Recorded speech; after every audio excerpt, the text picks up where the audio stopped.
Hello, and today we're having a look at third-party plugin support for the FLKey Novation FLKey series of keyboards. That's the FLKey Mini, 37 and the brand new 49 and 61 models, which were announced yesterday. What I'll do is give you a walkthrough of essentially how to set up the third-party plugin support, but I will also touch on the other thing that needs to be in place, which is the brand new Novation scripts. Now, the Novation scripts part should happen automatically, but I'll just show you how you can check and make sure that you have it, and then I'll move on to how to get the third-party plugin support.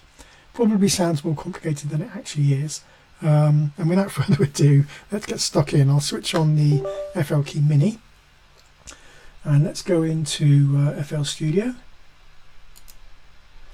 and let's have a look at Options MIDI Settings. Now, you've probably heard that USB chime, which means it's recognised the keyboards, and FL Studio has them recognised as well. Now, at this point you don't know which version of a script you've got, but what should have kicked into play is behind the scenes is it would have gone up to the cloud, downloaded the latest scripts, and Bob's your uncle. If you're not sure that's happened, one thing you can do is click this Update MIDI Scripts. If you want to check that you actually have the latest version, you can go into, well, first of all, click on one of the relevant scripts, so one of these two. Then click on this tool drop down, and you want Explore Script Folder. And what that will do is it will take you to the underlying file system, either Windows in this case or for Mac. And you're looking for this user directory. If that exists and you haven't created it yourself, that's a good sign. Let's have a look inside there. This is where the script is going to live. At the moment it's empty, with the exception of this folder. This is something that Novation did so that you can get an idea of how this functionality works. So this is an empty script effectively with one example plugin. It doesn't exist. It's the name of example plugin, but it's a good place to start if you want to start to understand how this works. But I would encourage you to use the community spreadsheet, and I will be doing another video about that to show you how you can add your plugins to the community spreadsheet, in which case everyone will benefit, not just yourself. So that's definitely the preferred methodology. Okay, so that's good. The other thing that is a debugging tool that you might want to look at is under the View option, Script Output. Whenever a script runs, it normally reports what it's done to this window, and it also reports any errors. Now, if you're not a programmer, that's probably not going to help you, but in this case you don't need to be a programmer to see that this script has initialized OK and it's given you the version, so that's all good. Okay, so the next thing we want, having looked at that, is to go into the scripting forums. So let's open up the web page forums. Now, these are all the forums, and the one you want is called MIDI Controller Scripting. I'll post this URL underneath this video as well, so you can find it. You do have to be a registered user for FL Studio to get access. Then in this forum, you want this post, which I did yesterday, called Huzzah! Complete support for third-party plugins in FLKey Mini 37 blah blah blah blah blah. This is what it looks like. And this is this video that you're watching now. It's actually an earlier version that was really lousy, so I'm doing it again. And here's the list of 200 or so plugins. And what's nice about these is if you click on any of these, it will open up the developer's own website normally, or somewhere to download the plugin. Basically, a lot of it goes to Plugin Boutique. This one is good. It's got demo videos how to use it in FL Studio, so that was a random one I chose, but quite a good one to choose. So you can read about all the plugins and make a decision about whether you want to bother downloading the trials or purchase them. So that's a nice new thing that we've got here, but I digress, because what we really want is this file attachment at the bottom called User Defined Plugin Mappings.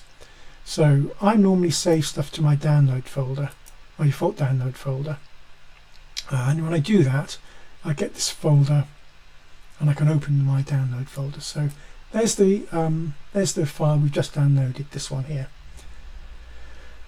The next thing I need to do, because this is a compressed folder, and that's just because ImageLine don't support out-of-the-box scripts because potentially they could cause some damage, Python script, if you clicked on it. So this is a way of being able to manage them, but we do need to unzip them. So we go in here in Windows, you've got this extract all, and I'll accept the default, and it will open up the extracted folder, and there's only one file in it, this one.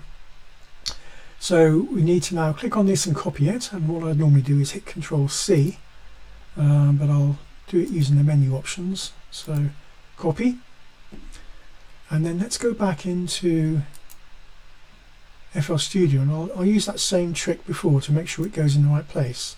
So I'm on the toolkit there, Explore Script folder. It's going to open that folder again, and I want to put it in here, the user directory. So I'd normally hit Control V, but what I'll do is go through the menu options and hit paste, so you can see what's going on. Okay, so that's good. So we now have our plugins in the right place. All we need to do now is refresh the plugin script, which we can do from here, or if we have this window open, we can hit Reload Script. And what's nice about this is it reports how many plugins you currently have available to you. So it's found 200 user-defined plugin mappings. That sounds good. Okay, so we're now good to go. Let's start opening up some plugins. I'll open up the Mercury 4 because that's one of my favourite plugins. I was actually in a band in the 80s, and we would have loved to have had a Jupiter 4, but we couldn't afford it then. I can't afford it now, but it's a lovely implementation from Cherry Audio there. Let's open up Xenology because I want to show you. That's part of the background to this project. Actually, it gave me the idea for having a standard set of plugins. Apologies for the size. I've actually reduced my Windows size so I can do this video without it getting too choppy. Let's open up another one.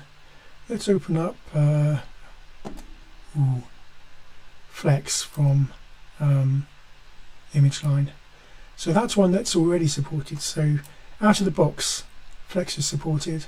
All the third-party plugins, i.e. the non-ImageLine ones, are the ones that you've just got brand new support for. So I've opened up 3 plugins there. You can open up as many as you like. Well, let's just tidy that up, just because I'm a bit. What's the word? I forget what the word is now.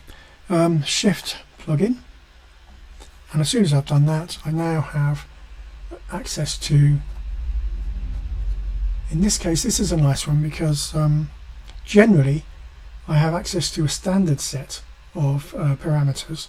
As you know, each plugin can have hundreds of different parameters. So we tried, in the project that we've done here, we tried to standardize across a specific set, which takes me nicely across, of which this is an exception. It takes me nicely across to Xenology. This is where I got the idea from. Now, whichever plugin you have highlighted, it'll pick it up automatically. It will give you access to the cutoff, resonance, attack, release, vibrato, modulation, or whatever, and the level. And also, if it has effects built in, then knobs 6 and 7, I think, take you through the effects. Now, I said that all the plugins are based on Xenology. They're based on Xenology unless there's a good reason not to. So Flex is a good example. Flex has these macros, and any plugin that has macros which enable you to decide what you want to have control over, it tends to default to those. Or if the UI of a plugin is really simple, then it defaults to that. And perhaps let's pick out, I'll tell you ones that I like. There are some simple ones. These applied acoustics, the session ones, which I think one or more of these comes with your Novation keyboard, and I meant to check that before I did the video. Let's look at Strum Session 2, which is a guitar one. Let's let that load up. Oh, I wonder if I've got it installed. Okay. Now, because this has a more limited number of, hang on.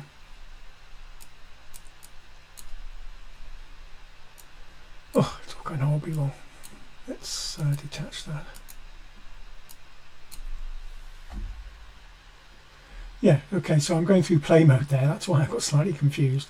You see the play mode is being changed on button 1. And that's because rather than using the Xenology cutoff resonance and all the others approach, the UI of this particular plugin suggests that it's easier, or what we probably want to do, it's a fairly simple interface. We probably want to have control of what we can.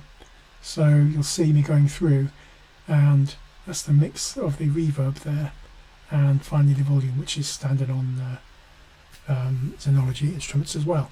Anyway, I'm waffling now. I've probably showed you everything that you need to know. I hope that's been of some value. I hope you enjoy the new functionality. I want to take this opportunity to thank Novation for listening. When we first looked at implementing third-party functionality in the scripting forum, as users like you of FL Studio, I made a note saying, wouldn't it be great if Novation did it this way? Because the first version of this plugin functionality was a bit of a kludge. And you know what? They listened. They've released a new version, and it's now fabulous. It's as it should be. So the main difference now is if they update their scripts, which they do on a reasonably regular basis, previously all your plugins would have been deleted. Now, with the new functionality, you get a new version of the Novation script. All your plugins will stay in place. Great. Perfect. Anyway, that's everything I wanted to show you. I hope you've enjoyed it, and have a good day. Goodbye.